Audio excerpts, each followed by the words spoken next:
During ancient times, organisms are classified as either plants or animals. Plants, if the organism has the ability to photosynthesize or make its own food, or animals if the organism has the ability to move. The invention of the microscope led to the discovery of an organism which possesses the characteristic of a plant and an animal.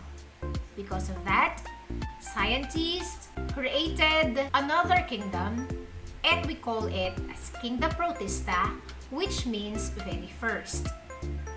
Good day everyone, I am Ma'am Jenny, your science teacher. Come and join me in studying the diversity of Kingdom Protista. On this video lesson, we will discuss about the diversity among Kingdom Protista. The term Protista is derived from the Greek word protistos, meaning the very first. The term Protista was first used by Ernst Haeckel in 1866. These organisms are usually unicellular, and the cell of these organisms contains a nucleus which is bound to the organelles. Some of them even possess structures that aid locomotion like flagella or cilia. Some protists are microscopic while others are macroscopic. Scientists speculate that protists form a link between plants, animals, and fungi, as these three kingdoms diverge from common protist-like ancestor billions of years ago. Though this protist-like ancestor is a hypothetical organism, we can trace some genes found in modern animals and plants to these ancient organisms. Therefore, these organisms are traditionally considered as the first eukaryotic forms of life and a predecessor to plant, animals, and fungi. Characteristics of Kingdom Protista. The primary feature of all protists is that they are eukaryotic organisms. This means that they have a membrane-enclosed nucleus. Other characteristic features of Kingdom Protista are as follows. Number 1. These are usually aquatic, present in the soil or in areas with moisture. 2. Most protist species are unicellular organisms. However, there are a few multicellular protists, such as kelp. Some species of kelp grow so large that they exceed over 100 feet in height, which is the giant kelp.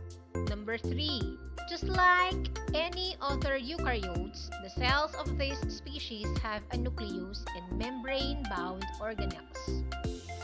They may be autotrophic or heterotrophic in nature.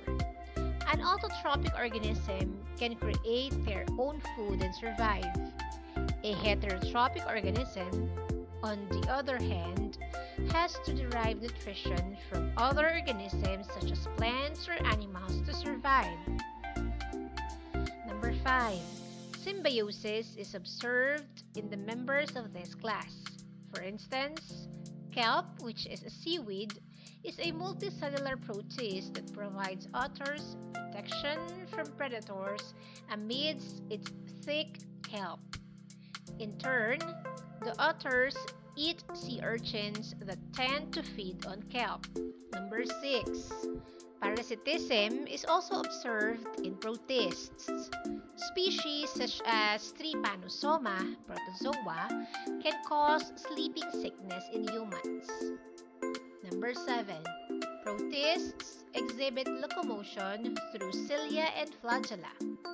A few organisms belonging to Kingdom Protista have pseudopodia or false feet that help them to move. Protista reproduces by asexual means. The sexual method of reproduction is extremely rare and occurs only during times of stress. classification of Protista. The protists can be classified into one of the three main categories: animal-like, plant-like, and fungus-like.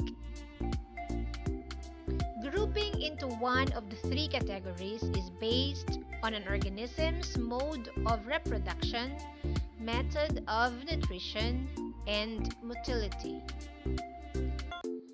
Protozoans or protozoa are the animal-like protist.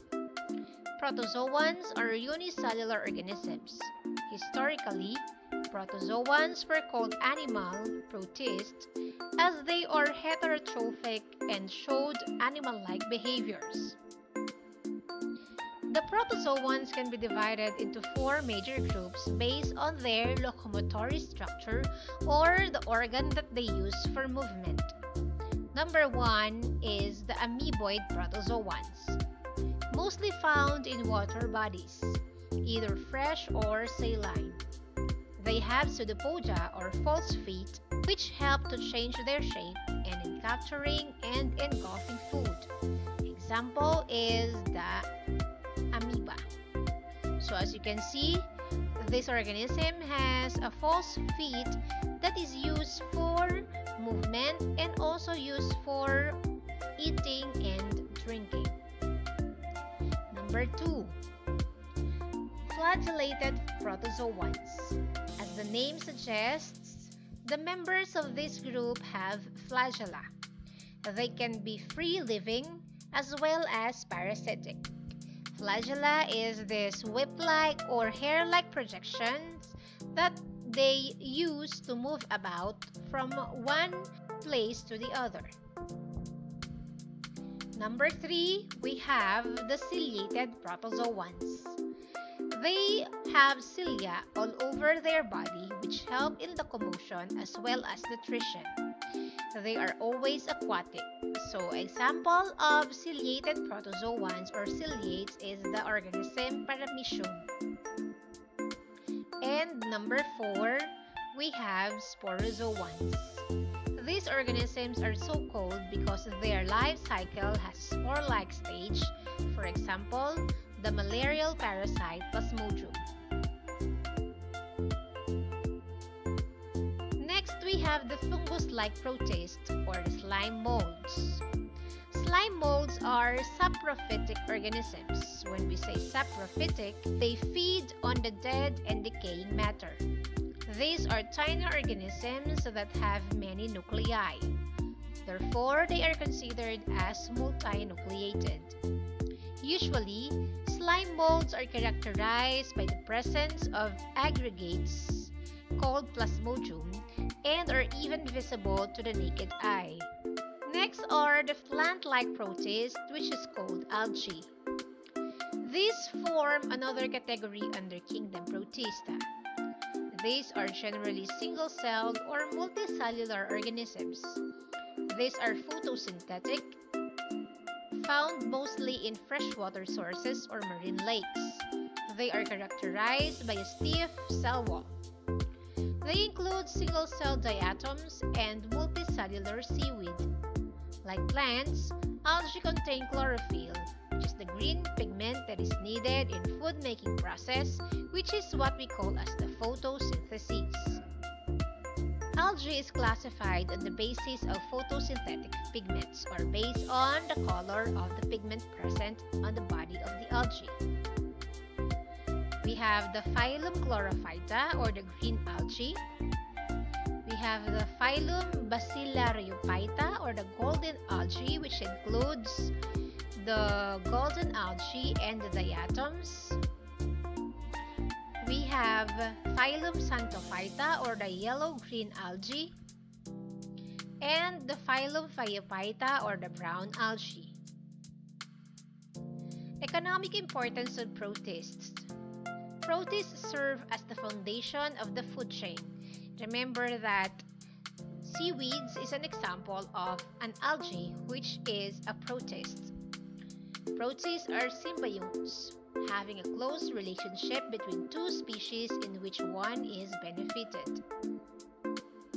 Some protists also produce oxygen and may be used to produce biofuel.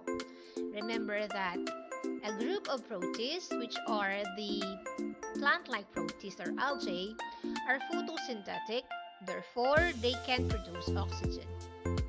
Protists are the primary sources of food for many animals, specifically the marine animals. In some rare cases, protists are harvested by humans for food and other industrial applications. Phytoplankton is one of the sole food sources for whales. Seaweed is an alga, which is considered a plant-like protist. Zooplankton is fed on by various sea creatures, including shrimp and larval crabs. For harmful protists, they serve as parasites or pathogens. Animal-like protists cause malaria, African sleeping sickness, amoebic dysentery, and giardia. The deadliest animal in the world is the mosquito, and mosquito is considered as a vector for it carries different types of microorganisms, including Plasmodium, which causes malaria. It can also cause plant diseases. Water mold was a cause of the Irish potato famine in Ireland in 1800s. Bloom or eutrophication. Many protists are vital in recycling sewage and other wastes.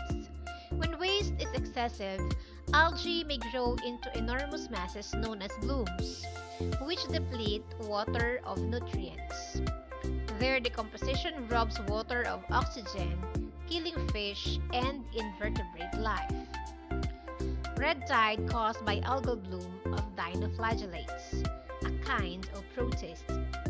Hazardous to swimmers, animals, and other marine life. Poisonous algal blooms rob organisms of sunlight and oxygen and may emit poisonous toxins. Algal bloom or eutrophication can cause fish kill. So let's summarize. Protists are the simplest prokaryotes grouped into three: plant-like, animal-like, and fungus-like. At this point, let us check your understanding. Number 1. Which of the following is a shared characteristic of all protists? A. Multicellular, B. Eukaryotic, C. Heterotrophic, D. Live in dry environments. Number 2. Unlike algae, Euglena, A. can move from place to place, B. do not have pigments, C. can make their own food, D. can be heterotrophic under certain conditions.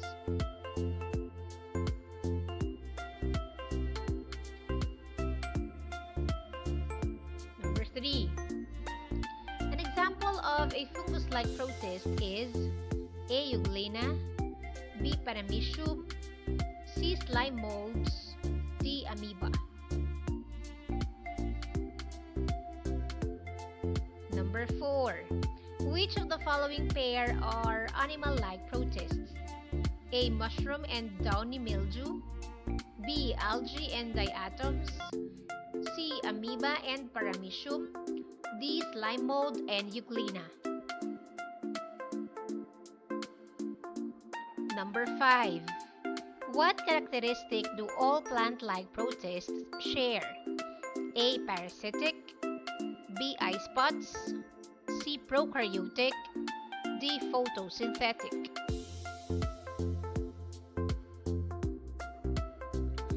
Number 6. Which protozoan is responsible for causing malaria? A. Amoeba, B. Plasmodium, C. Paramecium, D. Euglena.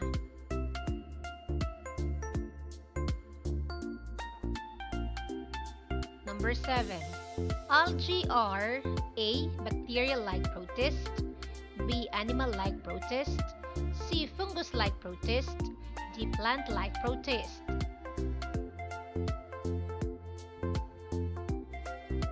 Number 8. In the process of blank, nutrients build up in ponds and lakes, causing an increase in growth of algae.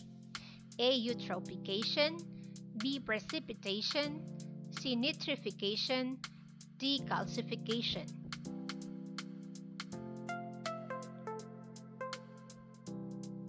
Number 9. Which do not belong to Protista? A. Euglenoids, B. Zooflagellates, C. Methanogens, D. Ciliates. And number 10. Which of the following moves using pseudopodia? A. Paramecium, B. Euglena, C. The diatoms, D. Amoeba.